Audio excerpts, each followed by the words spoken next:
Okay, let's have a look at geometric sequences.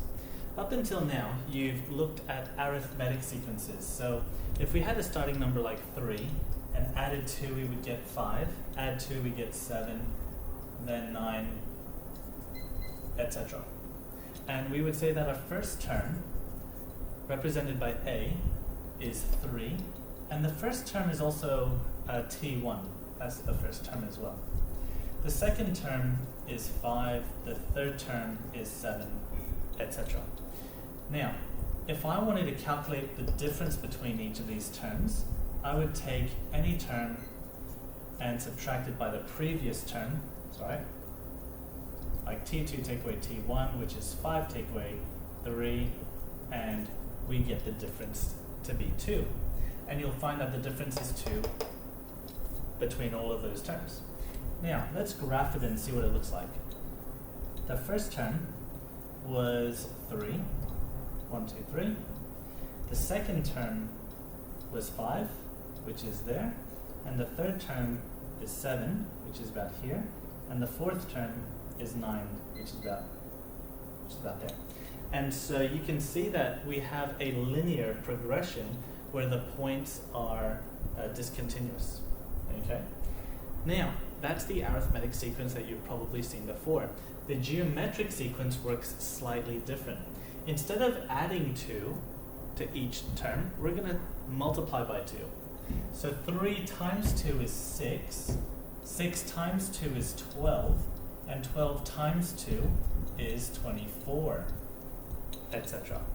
The first term remains as 3, the second term is 6, third term is 12, and we're now not going to look at the difference between these terms, we're going to look at the ratio.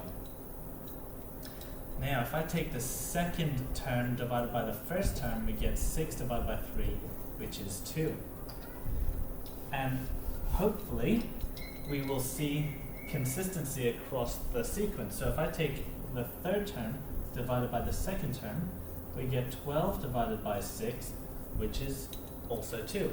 And when we have a consistent ratio like this, we can conclude that it is in fact a geometric sequence. Let's graph it and see what happens.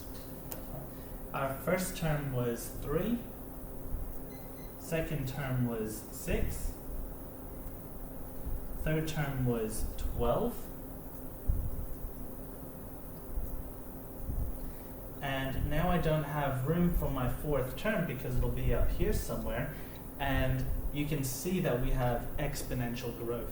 So with geometric sequences, we have one of two cases. We have either exponential growth or logarithmic growth. Okay, let's find the first term and the ratio for each of these questions. The first term is obviously 3. The ratio is the second term divided by the first term, which is negative 9 divided by 3, which is negative 3. And let's make sure that the ratio is consistent a second time.